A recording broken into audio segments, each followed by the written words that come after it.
If you like high yield with low beta and dirty volatility, then hit the chat button on BeverlyHillsInvesting.com. The safest, most conservative real estate investment in the world. Earn the life you deserve at BeverlyHillsInvesting.com. Sorry, I'm not included.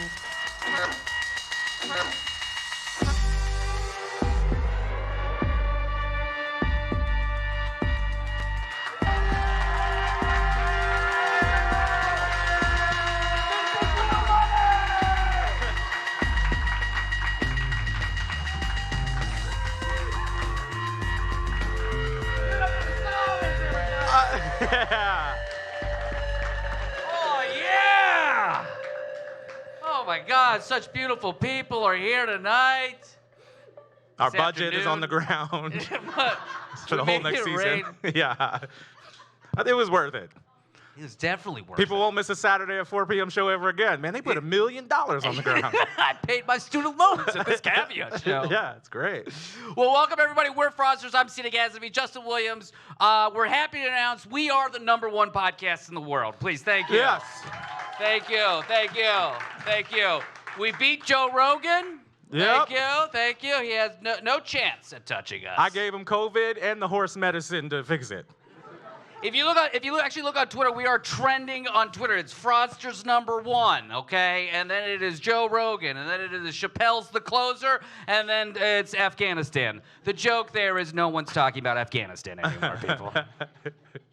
But what we do on the show is we talk about frauds, right? We talk about these con artists, we talk about these scammers, and one of the things that's common among all of these fraudsters, something we didn't really touch on too much on the show, but it is a common thread through all of them, and it's this idea of the reality distortion field, the idea that you can build whatever you want around you, and that is your reality. If someone says that it's not actually true, fuck them, they're wrong, all right? So this is why we're going to call this little segment. If you've ever done ayahuasca, that makes sense, all right? Just join my community. It's fine. Go to Burning Man, come back, and then you'll be like, yeah. I get it. It's good joke, Cena. Okay, great. Keep it moving. But, in season 1, we covered a lot of fraudsters that had this reality distortion field. First, Jacob Wohl. You may have heard about him. These are the 3 phases of Jacob Wohl. He's young Jacob, not so young Jacob, and then roid rage Jacob. And he's a political pariah. He made his own investment firm, a commodities and exchange firm. He tried to do all these things to promote himself as some kind of like Wall Street banker, as this guy, the Wohl of Wall Street. I like him the best because he's also a right-wing disinformation spreader. And one of the funniest things that he tried to spread was a rumor that Elizabeth Warren was engaging with rough sex. This is Massachusetts Senator Elizabeth Warren is having rough sex with men. BDSM sex. So this is the press conference that Jacob Wohl, and this guy that's speaking is the victim. He's actually a former Army veteran. Support the troops, people. Support the troops. But he is lying through his teeth here, and he is saying that Elizabeth Warren scratched him on the back, and he would proceed to take his shirt off and show people the scratches on his back. While at this press conference, someone in the audience looked up his Instagram and said, "Sir, 2 years ago, you have these scratches on you."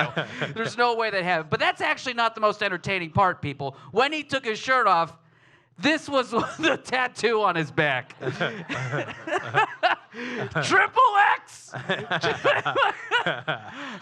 Hey, when you choose to get a tattoo at a Limp Bizkit concert, this is what happens. This is what happens. Oh, God. One of the things that I really liked about Jacob Wohl, though, is in the course of making this commodities and exchange trading firm, he would promote himself as this expert trader, right? And one of the ways that people measure how well your portfolio, your investment portfolio is doing is called the Sharpe ratio. And to give you an example, it's nothing too difficult to learn here. Just the higher the Sharpe ratio, the better you're performing, right? For example, Warren Buffett, between 76 and 2011, 0.75. That's really good. Warren Buffett we're talking about here. Rest of the market, 0.35, about half, right? You know what Jacob Wohl's Sharpe ratio was?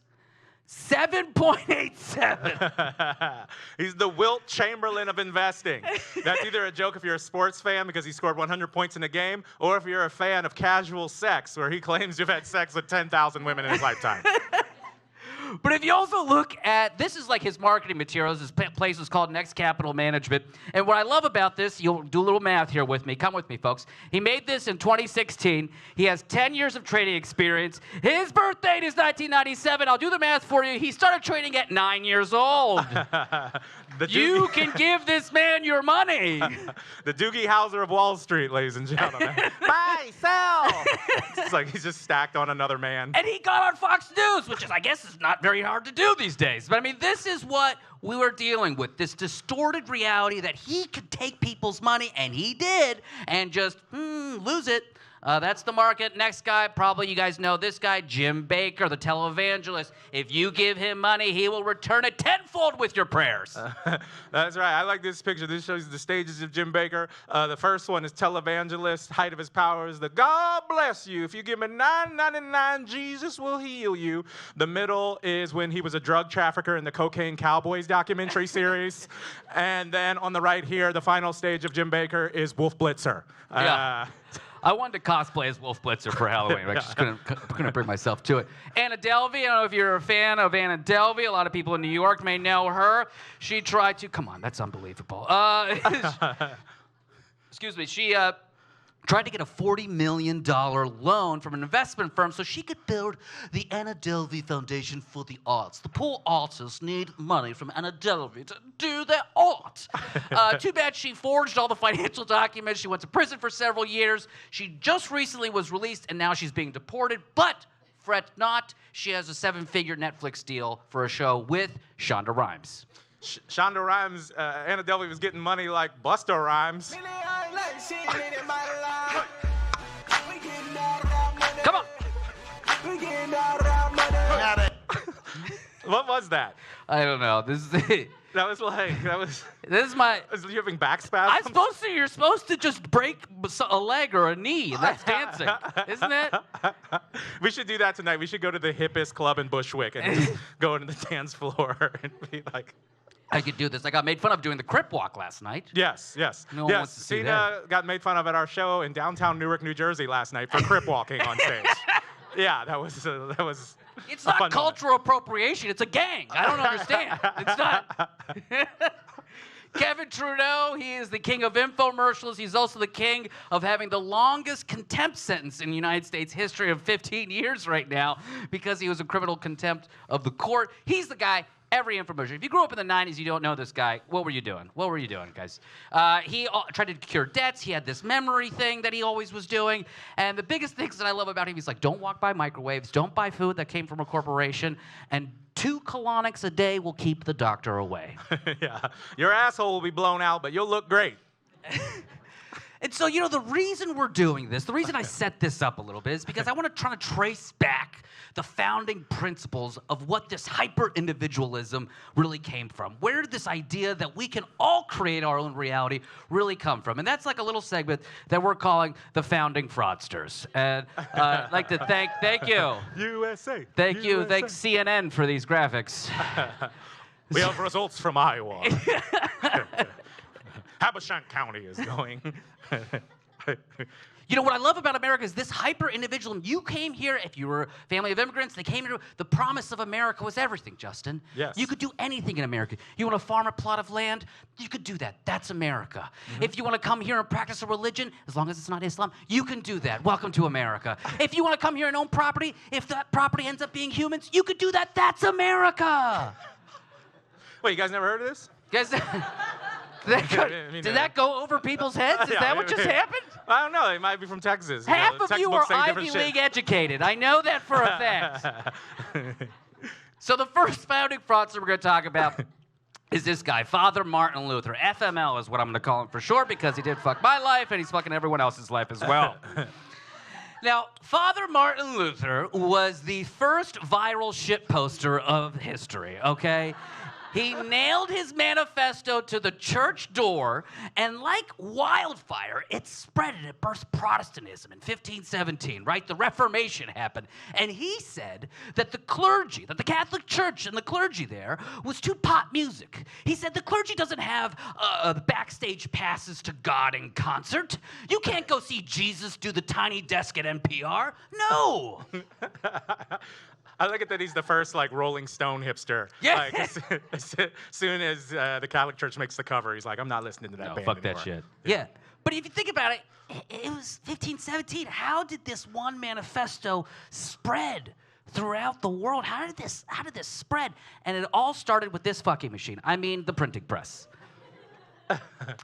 So, to give you some context, in the 70 years leading up to the Reformation, the number of books in print went from 30,000 to over 20 million. You're probably thinking, all of that information at your fingertips. You could walk down the street, get whatever information you wanted. You could learn, you could absorb anything you could possibly imagine. What more could you ever ask for? A little bit of context for you. Between the years 1993 and 2020, the number of websites went from 130 to over 6 billion. Folks, have we had better ideas in the last 30 years? Have we all collectively gotten smarter? No, because I actually looked it up, and 5.9 billion of those new sites are hardcore pornography. So, Those are facts. We are a research-based podcast. Thank you. You're welcome. I like this picture. I like it because it's like, what is Justin wearing in this? This is like the FUBU baked potato. Like everything he's wearing is just not good. This is still the most popular website in America right now. Yeah, he looks like he just like what does he own a nightclub in Miami in this Yeah. one? Like what is he doing? I think I got table service from him and as a promoter several times. Yeah. He still looks like an extra in the Will Smith getting jiggy with it video. It probably was. Yeah.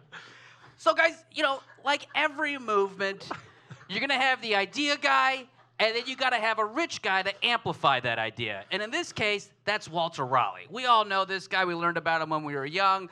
He is a Protestant. He was an adventurer. He was like the Mercer family and QAnon all wrapped into one ball of crazy. Now, he discovered North Carolina. We all know that. He sent multiple expeditions there. His whole thing was, he was really crazy. And the one thing that Father Martin Luther said, right? He said, you read the Bible, do whatever you think, interpret it however way you want.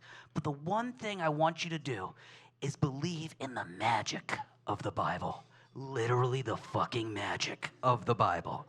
And Walter Raleigh believed it, so much so that there was a number associated with the Garden of Eden in the New World, the Garden of Eden of gold.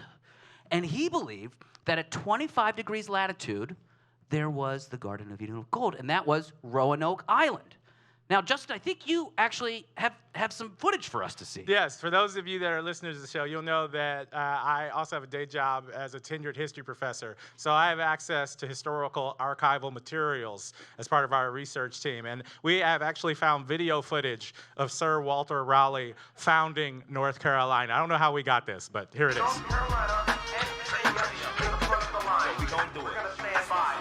Hey! Very difficult to get. Very difficult. Very difficult to get. Yeah, we had to remaster it.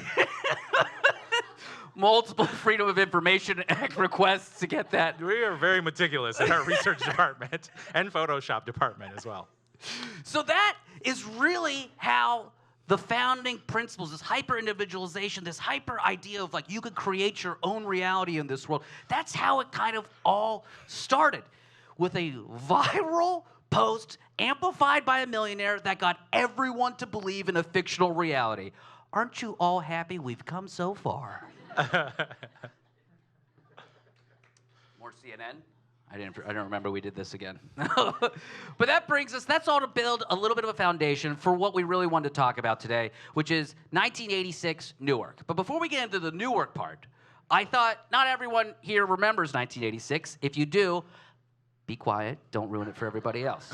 It's going to be fucking dope. And again, we're a research-based show, so I was like, what was the best music? What was the Billboard top music? What was like the top grossing movies at that time? And so I looked it up. And tell me if you remember this ditty.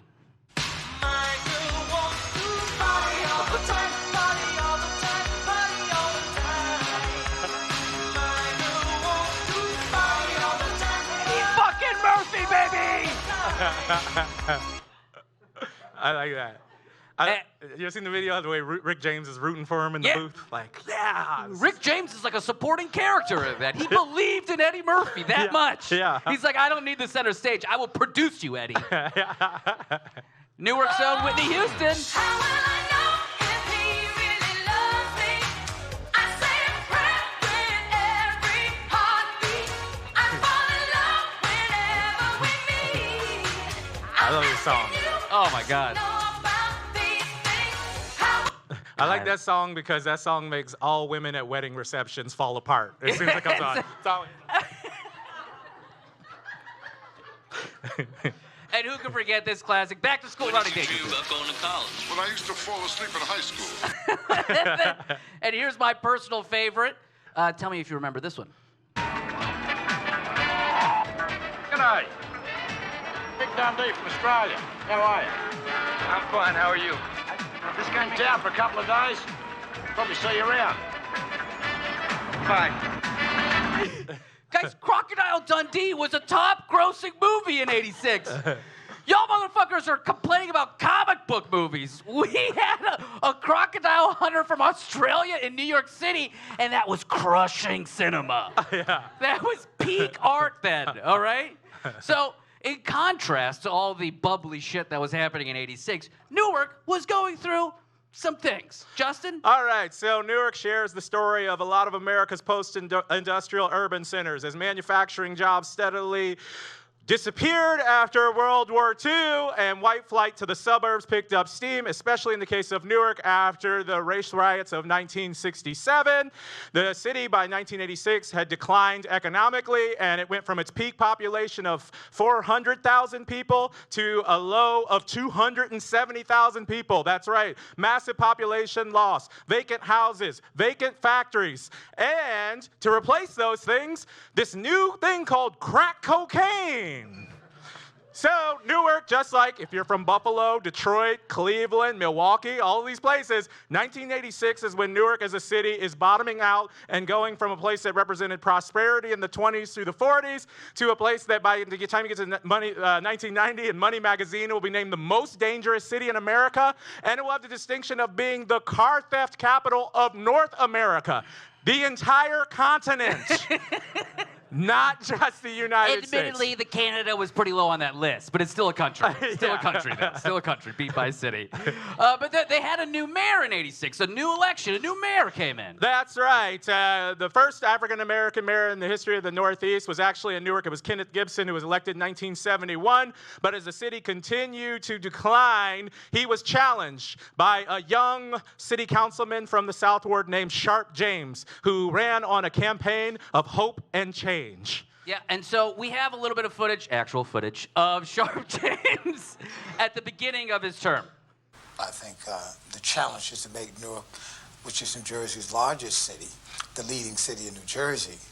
And of course, we have to have jobs, we have to have housing. Gotta have it. Improve our educational system, put it all together.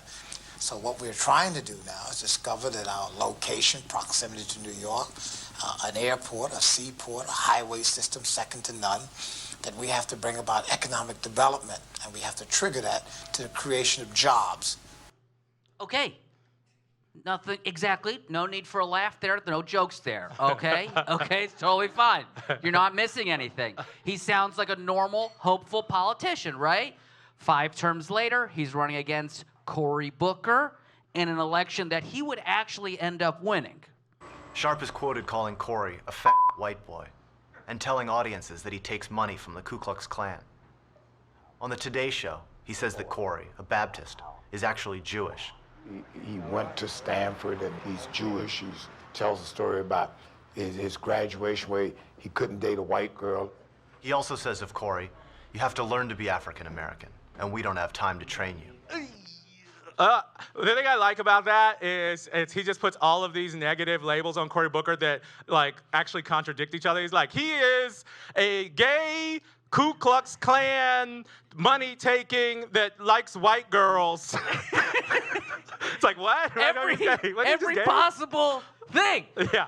And it's pretty amazing. Like, he was this this man, he had a mandate from the people in '86 when he got there. He had to stop the decline of Newark, right? And if you're running a city, you need investment, all right? That's the reality of the world. And across the river, there was this soon-to-be orange real estate developer that was doing a lot of shit in New York City. So they needed their own guy in Newark. They needed someone to inject capital and money and build things in Newark. And that brings us to our man, Hurricane Harry Grant.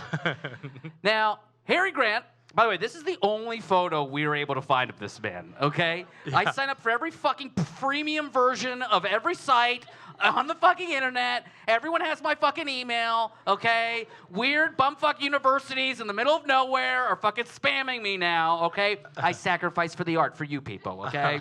This is a real photo of Harry Grant. This is not a still photo of Paulie Walnuts from the Mini Saints of Newark. Okay.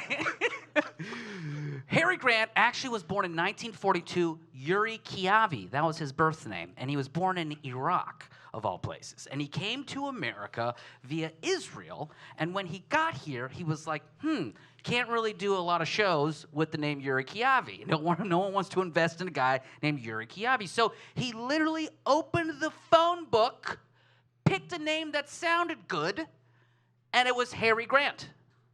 That part is what's blowing our minds. But again, as we've mentioned, we are a research-based podcast, okay? So we were actually able to find the other names he was considering at that time that didn't actually make the cut. Spruce Springsteen. Meadowlands Jones. Rocco Rooter. And Sausage, Egg, and Cheese on a Bagel Johnson. That's my personal favorite. Really wish that was... That last one got a huge laugh in Jersey last night. We're like testing these shows. It's funny, there's two cities that are like directly next to each other, but the audience is completely different. Yeah, it's great. The audience is white here. Yes, that is a contextual difference.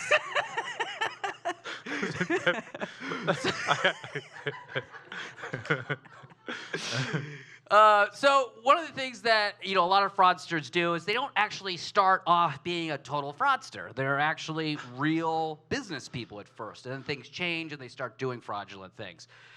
Harry Grant was a real estate developer. He built mansions for people in Bergen County. He was doing things, and he built small shopping malls and stuff. He was really good at this kind of stuff. People liked him, so much so that he started maybe inflating the way he was net worth-wise, right? He said he was worth $50 million.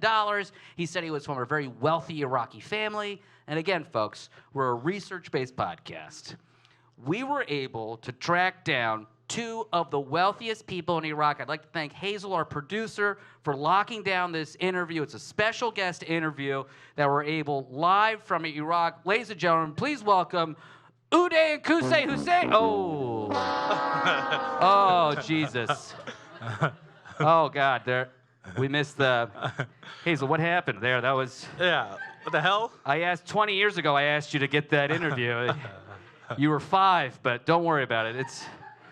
Bring that up in your review. Here's a contextual difference between last night's show and today's show.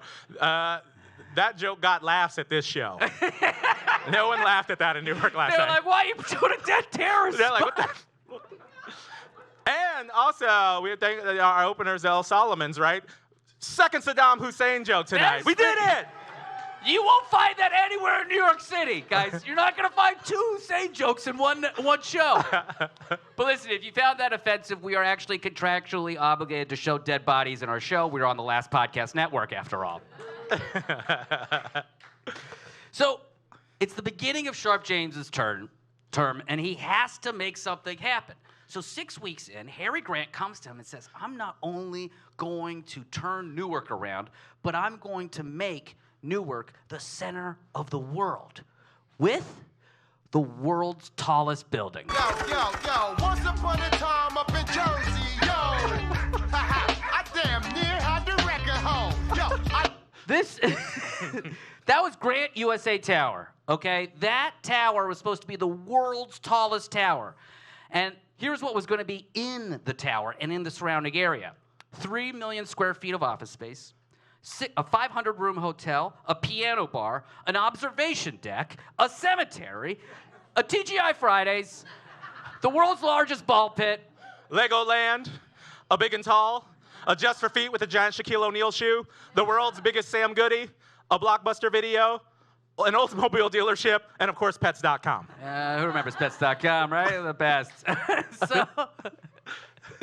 So 3 years later, that picture you saw earlier was all that was left, or all that was the being built of Grant USA Tower. He didn't do shit, okay? Surprisingly enough, you haven't heard about the fucking world's tallest building coming out of Newark. I think you know where this is gonna end.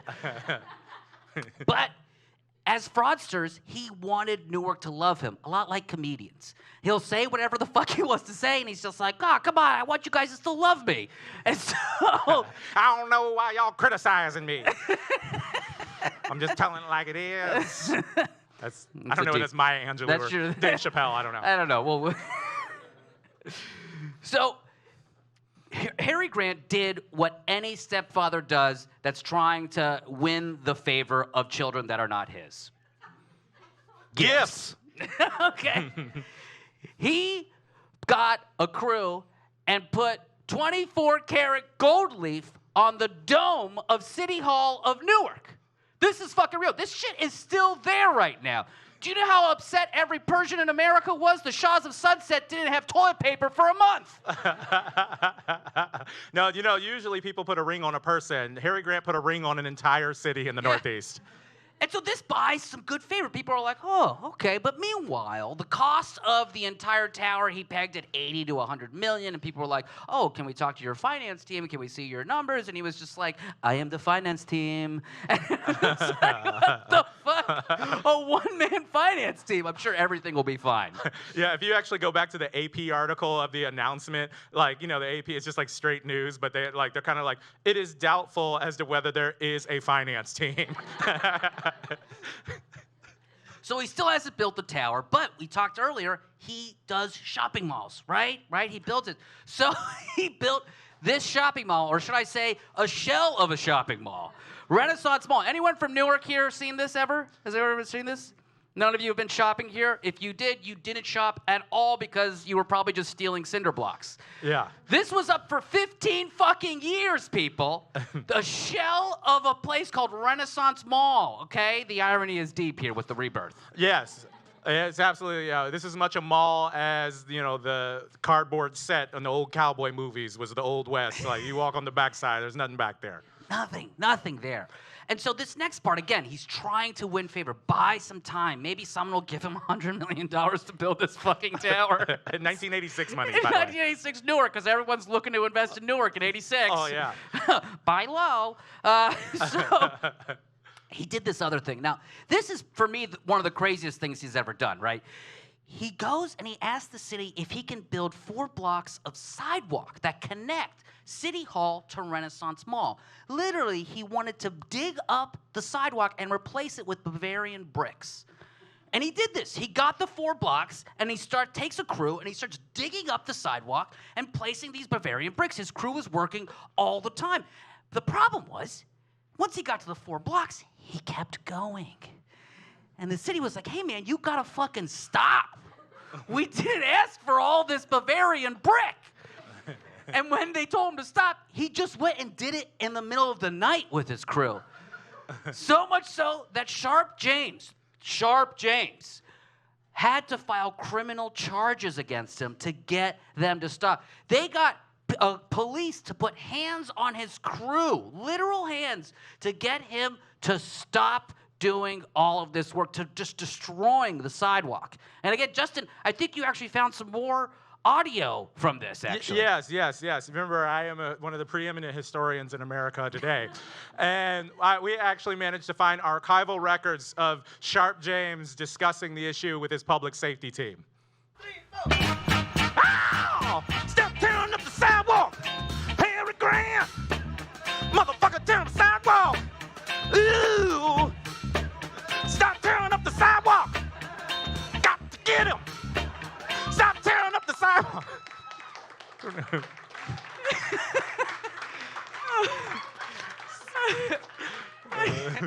The number of James Brown beats we had to go through to find the right one that just worked just right. But listen, this happens with all of our frauds. It's like eventually they run out of rope.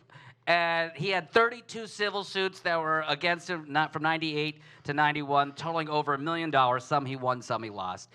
He had over 100 EPA violations for demolishing buildings and releasing asbestos. But don't worry, the EPA was like, oh, we're going to find you this massive amount, $60,000. I'm sure that'll cover all the health problems that came from that.